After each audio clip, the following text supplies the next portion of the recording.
कहा नरेंद्र मोदी जी ने कि ईद मैं भी मनाता था बचपन में, हम लोग ईद मनाते थे, घरों में खाना नहीं बनता था, मेरे कई मुस्लिम फ्रेंड्स हैं, वो कहते हैं आप इमेज उनकी ऐसी एक बात सुनिए, एक इफ्तार की दावत नहीं करते 10 साल में अपने घर में, कहाँ खाने की बात कर रहे हैं? छोड़िए ना, क्या बोल रहे हैं आप?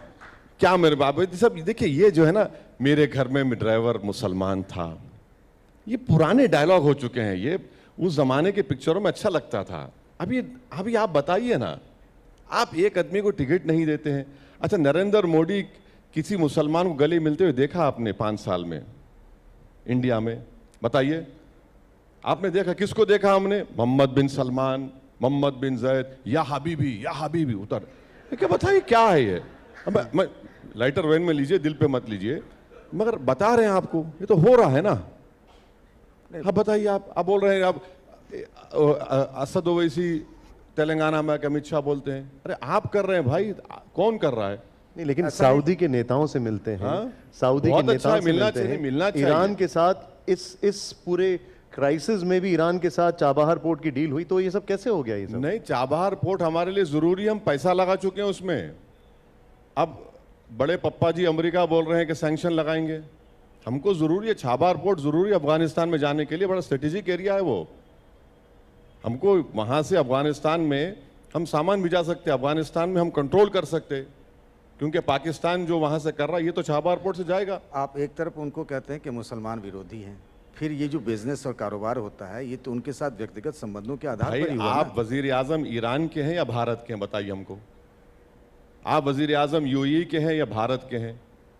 और मुझे क्यों दिखाते? बार बार मोदी जी बोलते हैं कि देखिए विश्व बदल गया, मुसलमान बदल रहे हैं, मैं जब अरब कंट्रीज में जाता हूं, अरे अरब कंट्रीज से मुझे लेना ही देना क्या है? क्या है मुझे? भाई भारत के लोग जाके वहां काम करते, सब जाते हैं, यकीनन मक्का मदीना हमारे लिए मुबारक जगह है, पर मैं देश का हूं ना, हम कमाते वहां पर हैं, लाते यहां पर हैं। फॉरेन एक्सचेंज पूरा जो आता है इंडिया को सबसे ज्यादा, नॉर्थ अमेरिका ज्यादा तो गल्फ कंट्री से आता है। पर्सनल ट्यूनिंग की अगर बात की जाए, मैं भारत की बात करता हूँ, पर्सनल अंडरस्टैंडिंग की बात, ट्यूनिंग क्या होती है? चलिए, कतर में पर्सनल रिलेशंस के आधार पर ही तो हमारे नौसैनिक वापस आए जिनको सजा हुई थी। देखिए, सजा क्यों हुई उनको, बात जबान मत खुलाइए, मैं बहुत जाता हूं उस बारे में, मैं नहीं बोलना चाह रहा हूं उस बारे में। क्यों सजा हुई उनको पूछ लीजिए कभी बिठाकर लोगों को, एमएचए के, सजा क्यों हुई उनको, आखिर क्या जुर्म किया था उन्होंने? मगर उनको वक्त तो गुजारना पड़ा ना वहां पे। हम भी तो डिमांड, पार्लियामेंट में सबसे पहले डिमांड करने वाला मैं ही था। अच्छा, हमारा आप ट्यूनिंग की बात कर रहे हैं, भाई कुलभूषण बैठा हुआ है, बुलाइए ना उसको, लेकर आइए। फंसाना चाह रहे हैं, लेकिन पाकिस्तान में कुलभूषण बैठा हुआ है हमारा, वो भी तो भारत का नागरिक है, उसको बुलाइए। मामला चल तो रहा कोर्ट में, भारत इंटरनेशनल कोर्ट में भारत लड़ रहा है मामला। भाई उसकी सजा है, मौत रुक गई पंकज भाई, मगर फंसा हुआ तो है ना कुलभूषण। पूना में उसकी फैमिली कोई पूछता नहीं पलट के, उसके रिश्तेदार परेशान बैठे। देखिए कैसे ओवैसी साहब को फंसाना चाह रहे हैं, लेकिन ओवैसी साहब नहीं फंसने वाले।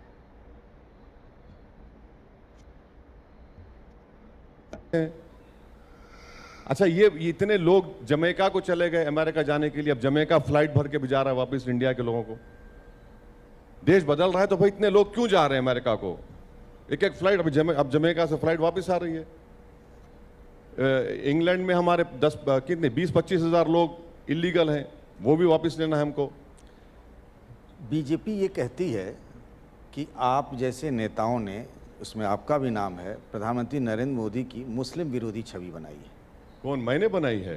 बीजेपी कहती है। आप नहीं, देखिए मैंने बनाई है। आप उनकी एक ही बात को पकड़ते हैं, दूसरी बात जो होती है जो आपकी सुविधा के हिसाब से नहीं होती उसको आप इग्नोर करते हैं। मैं आपको बता रहा हूं कि मिनिस्ट्री ऑफ माइनॉरिटी अफेयर्स में एक प्रोग्राम है 15 पॉइंट प्राइम मिनिस्टर प्रोग्राम। 10 साल में नरेंद्र मोदी उसकी एक मीटिंग लिए, बता दीजिए। उसका नाम ही खुद है प्राइम मिनिस्टर 15 पॉइंट प्रोग्राम। एक मीटिंग नहीं लेते आप। आपकी सरकार ने प्री मैट्रिक स्कॉलरशिप को 9th क्लास से कर दिया, जबकि मुसलमानों का माइनॉरिटी है, मुसलमान ड्रॉप आउट रेट क्लास 4-5 से है। आपने मौलाना आज़ाद एजुकेशन फाउंडेशन को बंद कर दिया। किसका नुकसान हो रहा है बताइए उसमें? मैं कई मिसालें दे सकता हूं आपको। ये हमारा काम छवि बनाना नहीं है, फैक्ट्स के ऊपर बात करिए और फिर हमको उस पर रिवर्ट करिए आप।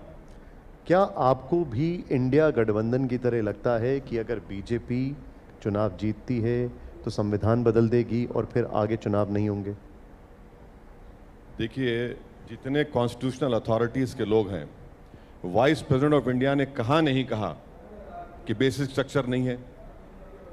वाइस प्रेसिडेंट तो अपने इंडिविजुअल ओपिनियन नहीं देते। वो जब बात कर रहे हैं तो वाइस प्रेसिडेंट ऑफ इंडिया के तहत बात कर रहे हैं। उन्होंने कहा कि संविधान में बेसिक स्ट्रक्चर है ही नहीं, तो उसका मतलब क्या निकालेंगे हम? डिप्टी सीएम राजस्थान की, जिसका आपके चैनल ने चलाया कि अगर हमको 400 आएंगे तो मोदी जी वो कर देंगे, उन्होंने बोला ये बात। कई उनके एमपीज ने कहा बात ये।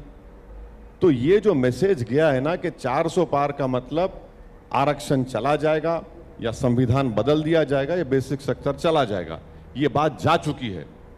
ये बात गरीब के दिलों में जा चुकी है। जो संविधान से मोहब्बत करने वाले हैं, जो बाबा साहब अम्बेडकर की बड़ी इज्जत करते हैं, उनका मैसेज जा चुका है। 400 पार का मतलब वही है, और क्या है? नहीं, उनके कहने का मतलब ये है, आप जिनका जिक्र कर रहे हैं, आपने एक दो नाम बताए, वो संविधान संशोधन की बात कर रहे हैं और आप लोग उसको नैरेटिव सेट कर रहे हैं। संविधान संशोधन क्या करेंगे आप? देखिए, प्रेसिडेंट ऑफ वाइस प्रेसिडेंट ने कहा कि बेसिक स्ट्रक्चर नहीं है।